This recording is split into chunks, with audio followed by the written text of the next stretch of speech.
Alright, take two, because I just recorded this video and my mic wasn't working, so I'm going to try it without the mic and see how it goes. This is Matt Mrozik. This is my recap video for Wonderfest 2019. It's Tuesday afternoon, the weekend after the event, and I probably look a little tired because I am.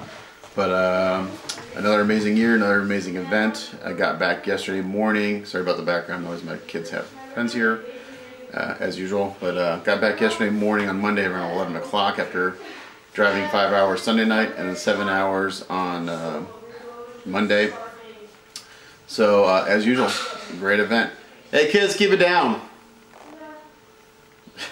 It's my life. There's always shit going on in the background.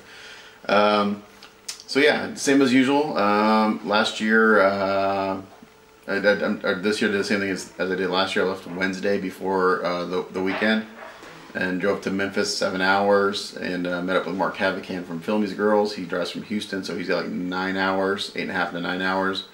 And we stay in the same hotel. Hold on. Turn that off, please. Sorry. So we stay in the same hotel. We have dinner, we hang out, and just, you know, kind of catch up a little bit.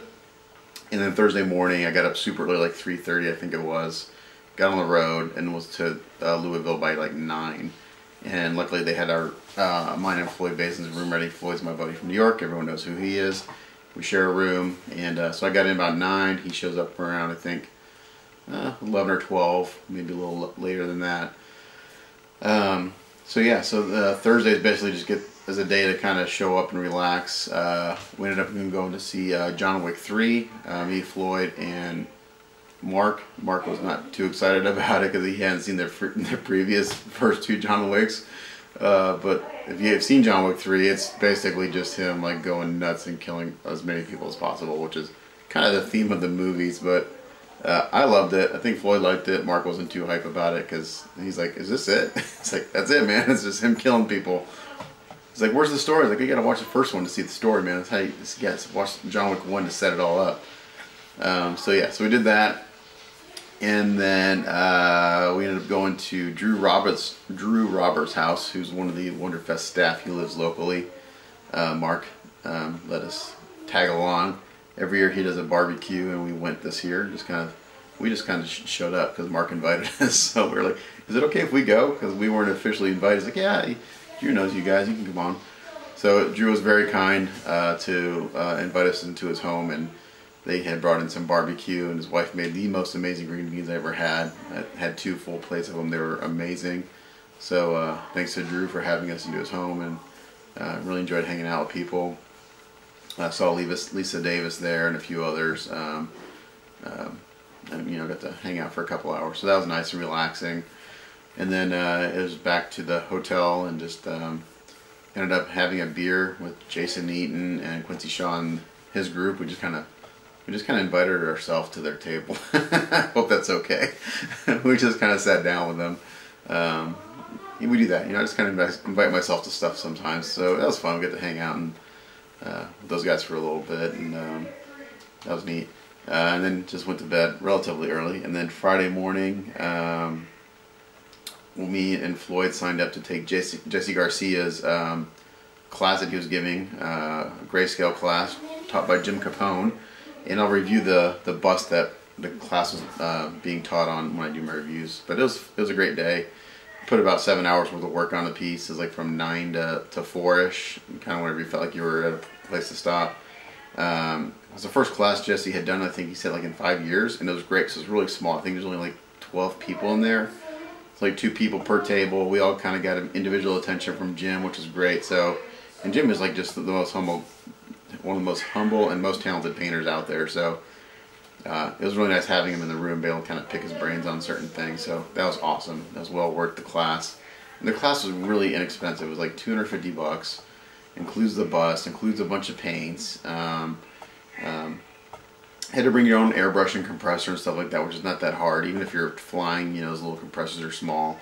So I brought all the tools for me and Floyd to use. Ended up having to actually borrow a compressor from Jesse because the one I brought for me to use, I was missing a piece that I just didn't even notice was missing. So thankfully he let me borrow a compressor.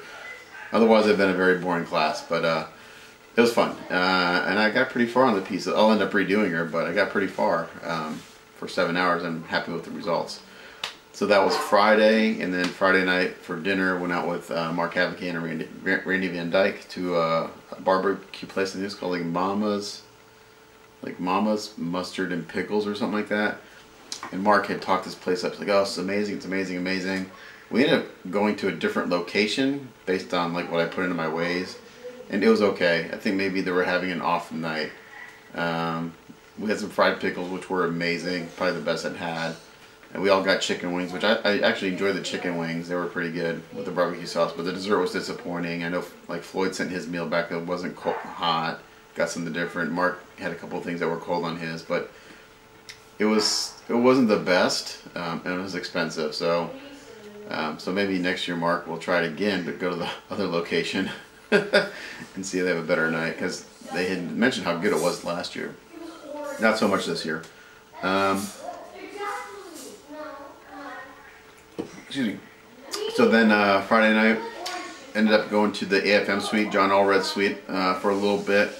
I just hung out for a few hours because I got there around 9. By 11, it's when it starts to pick up and people start to show up. 1 second. You guys need to keep it down. Hey, hey, keep it down there. I'm on open mic and people can hear everything, and I can't. It's annoying. Use sign language, or like dance what you have to talk to each other about. Or write it down. Kids are so loud, so I don't know if you'll be able to hear me. So I hung out the AFM suite for a little bit, and as people showed up, I decided to leave early because I didn't want to get, stay up till 3 o'clock in the morning Friday night, because I knew I was going to do it Saturday night. So Saturday is when things really pick up. That's when the dealer room opens. If you have early bird, you can get in at 8. Other people can get in at 10. And then so we can also enter your models into the contest. I wasn't in any hurry to really get my stuff into the show because the line is usually really long at first. Luckily I didn't have a whole lot of stuff. I brought 7 entries. The Wolverine and then 6 Gundams that I had on the shelf that I hadn't entered yet. And that brings me kind of the awards. I'll talk about awards later. So yeah, so Saturday is going to the vendor room, kind of shopping, see what you want to buy. I ended up getting more than I anticipated getting. Somebody found a really good deal on some vinyl kits, which I've never built vinyl, but some of these I've actually been looking at for a very long time, and they're usually kind of expensive, but I got a really good kind of package deal on those. And then so I'll go over what I bought as I do my reviews. And then took a few seminars. Anya, if anyone knows Anya, she's an amazing figure painter. She gave a class on pastels, and I picked up a few really great tips and tricks from her. I'm going to go buy a brand of pastels she recommends called Pan Pastels. I'm sure a lot of people have heard of those. I've never heard of them. But they're artist pastels, so they're much higher quality. And I like to do most of my shading on skin with pastels. I feel like I have more control with that. And so that's what she was using. I'm going to go ahead and get a set of those and give them a shot. And then we're also on Saturday. I looked at that. I watched a little bit of... I did more seminars on Sunday, like seminars and talks on Sundays. Crazy Joe gave a great, we call it Crazy Joe's Color Lab. He kind of went over how he custom mixes skin tones, which is really interesting to watch because he doesn't use skin tones straight out of a bottle. He custom mixes everything, so it was kind of fun to watch. And he's just a great guy, super nice and super chill and willing to share any type of knowledge, tips and tricks. So that's one thing that's great about Wonderfest is you're talking to other artists, other builders and painters, and there isn't a single guy there that's not willing to share something with you, like a technique. At least I haven't found that yet. And they're very open, they're very open to giving you critique and tips and tricks. And so that's like one of the main reasons I go, is just so I can talk to people and learn stuff. And then the modeling contest in the vendor room is kind of like second hat to that. But the main reason I go is because of the people. It's such a great time, and everyone gets along really, really well. There can be drama here and there, but for the most part, everyone gets along really, really well, and they all have a good time. Norb was there with his camera doing live video feeds for Resin Maniacs and stuff, and he stuck the camera in my face for a few times. I think once in the class, at Jesse's class, and once when I was buying my vinyl kits. So I'm like, don't tag me so my wife doesn't know. But he's a super cool guy, and everyone gives him so much crap. They all make fun of him because of he's German, his accent. He's such a great sport about it, So Everyone loves Norb. He's just one of the nicest guys. So what else on Saturday? So then for like, so again, just seminars, dealer room, chatting, hanging out. And Saturday night, me and Floyd decided we want to do something a little different for dinner. Or Floyd did. He found like a vegan cafe, which I'm not into vegan anything.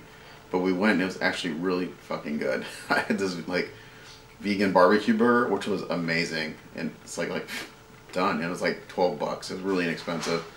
So it beat out the barbecue place by a long shot, for sure.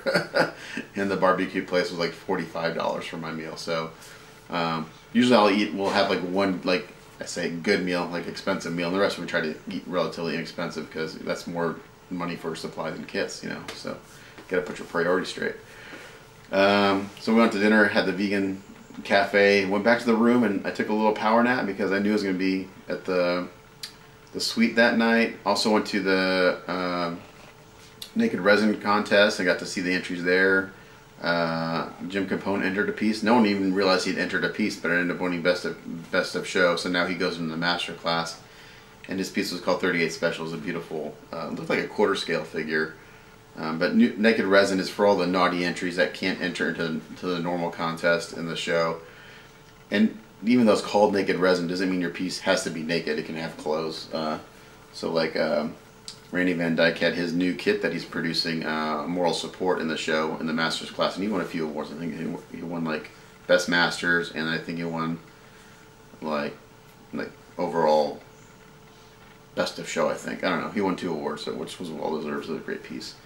Naked Resin. Oh, and then across the hallway was the Model Club guys. They did their show. Very few entries this year, maybe half a dozen. And Steve Riojas won. It was his amazing kind of like, he's got this whole thing with like machinery and birthing and stuff. So last year's piece had the kind of same thing, like little fetuses in jars and stuff. This year he had this like kind of alien creature being birthed out of a machine. It looked amazing. You know, he's probably one of the best builder painters out there also too. So after that, went to the AFM suite and hung out with everyone. It seemed like, I know, Norb showed up and took a big group photo as he does every year. And the photo looks like there's 50 or 60 people, so I don't know how we all fit in there. But, you know, it's John Allred, Jeff Camp, George, Terry Webb, you know, all the guys that have been around forever. I think I saw David Fisher in there briefly. But basically, you know, me, Floyd, and Joe Bello were hanging out in the back, and Rick Cantu came and sat with us a little bit. Matthew Lawrence came and sat with us a little bit. But I discovered a new drink that I really like, which is the Patron Coffee Liqueur, which is basically like tequila and coffee liqueur. It was freaking amazing. I managed to put a bottle of that away. Did a lot of drinking, a lot of shots, but it was awesome. It hung out till about 3:30 in the morning again, just, you know, talking to John and everyone there, and just kind of talking shop and other stuff, and it's a great time. So got to the room a little after 3:30, went to bed. I think I set my alarm for 8, but I ended up getting around like 7:30. So, you know, going on about 3.5 hours, 4 hours of sleep that day. Sunday's another busy day. It's, you know, more seminars and just again, last run through the dealer room to see if there's anything else that you need to have. There's a lot of things that we need to have, right? Went and talked to Ken Badger quite a while, and got some supplies from him. Stocked up on Style Res, because I go through that pretty quick. I got some paints from Jesse, not a whole lot. But got another Iowata airbrush from the tag team. Thomas Grossman couldn't make it this year, unfortunately, but his team was there, and they were carrying around a little picture of Thomas Grossman on a stick, so he was there in spirit, just not there physically, so we missed him. Because he usually runs the Naked Resin contest, but he handed it over to someone else this year to take care of it. So on Sunday, went to a couple more seminars. Can't remember if Anya's was on Saturday or Sunday, to be honest, but Anya gave a great seminar on pastels. I think I already mentioned this. So I picked up some great chips there. I went to a great screening of a film. I think it's called Finding Tatooine, but basically it's a documentary this guy did back in like '95, so like 20 years ago. He's an archaeologist, but a huge Star Wars fan. He wanted to find all the filming locations of Episode 4 in Tunisia. So it's him like using references and talking to locals and stuff and finding all the filming locations, which he ended up doing. It was really cool. And like one of the coolest things is he found like remnants of the big skeleton in the opening scene when R2-D2 and C-3PO are coming down the desert or the dunes. I mean, that skeleton is still there except for the skull. They left the rest of it there. It's kind of scattered because of all the winds and everything over 20 years, but it's there. And he found like camera hold downs where the cameras were strapped into the ground and like remnants of some of the buildings. So that was really interesting. I mean, the dedication that he went through to find all that stuff. And on Sunday, I actually took some time and actually went in and looked at the models, because last year I kind of didn't do that because I was so busy talking with people. I kind of forgot to look at the models. But this year they had a record number. I think it was like 822 or 824 entries, which I think beats the old record by over almost 100 entries, which is crazy. So lots of crazy talented work on the model contest. I didn't take a whole lot of photos because so many people take photos. I just let them do it. I did notice, and I'm going to make a video of this because it's people in there taking photos with like a ring flash or an on-camera flash. When you do that, all the work that modeler has put in that piece, you destroy in an instant, because that flash, especially a ring flash, is straight, flat light. You lose any shape, shadow, shading, detailing they've done is gone. So I need to do a video on how to take photos at a model contest. I usually do it available light, but you can do it with an on-camera flash and make it look decent without it looking at all flat and stuff. I mean, and they're just really, the light is hard, it doesn't look good. So I need to do a video on how to take photos at a model contest, whether it's with your phone or with a DSLR. And then these guys come up with these big like LED lights, and they're just blast the piece. It doesn't look good, and you know, you look at the photos and like, oh man, that piece looked a lot better in person than it is in the photo, because they're just killing all the detail with how they're using their lights. So I should probably do a video on that. What else? And then across the hallway from the main dealer room is dealer room B, where there's some other dealers.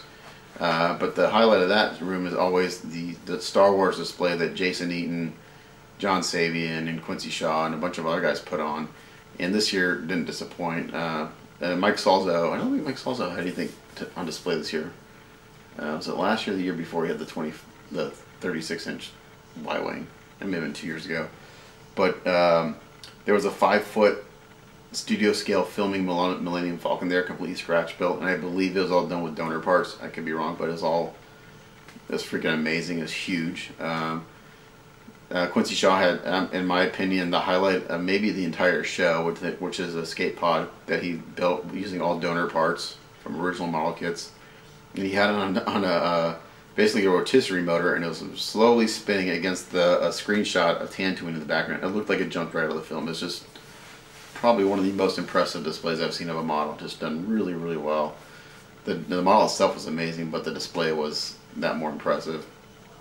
Jason Eaton and a bunch of guys did this whole like concept sketch build challenge where they were using concept sketches from I guess there's a book. I'm not familiar with it because I'm not well versed in all the Star Wars stuff, but they all took like a concept sketch and then turned it into a 3D model, and those were all really impressive. Some really cool pieces. The skill level in those guys is like worldly, just unreal.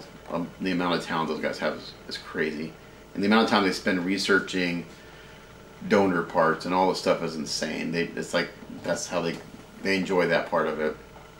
I want something in a box. Give me something in a box that I can build, and I'm happy. So that was really cool.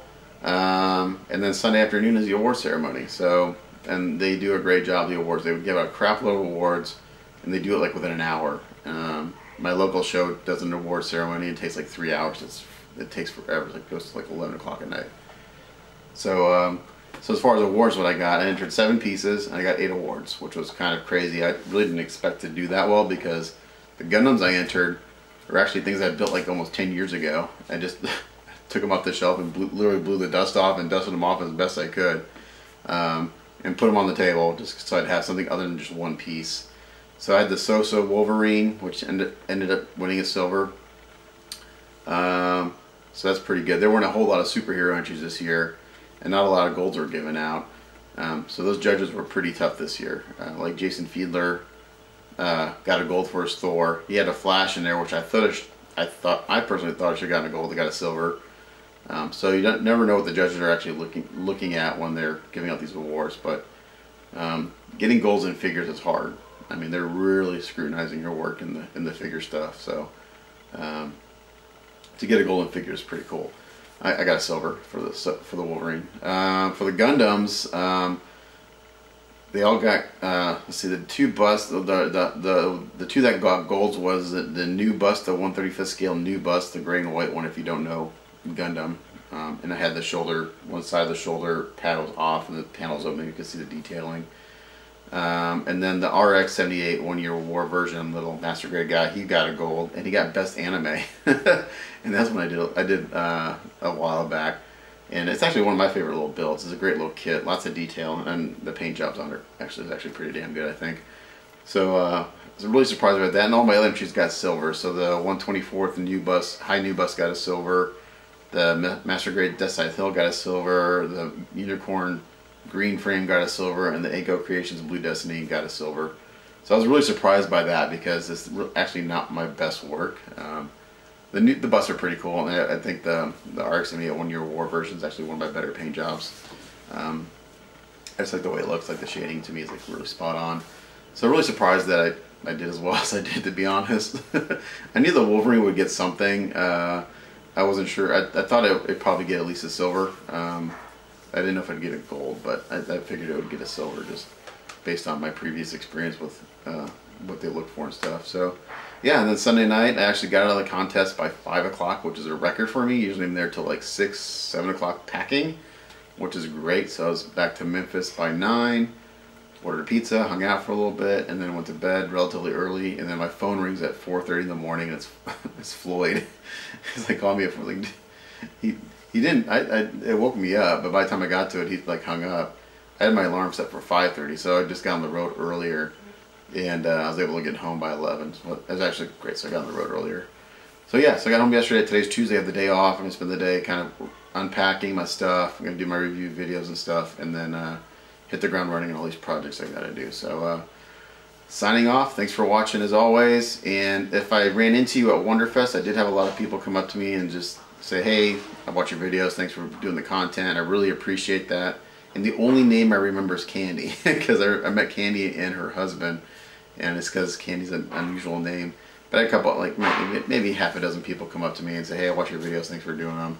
So if I don't remember a name, I really apologize, because I can barely remember my own name, you know.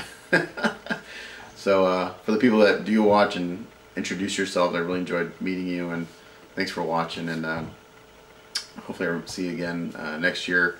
I may not be there next year. It's my wedding. I was actually home this year for my wedding anniversary, which was yesterday, 19 years.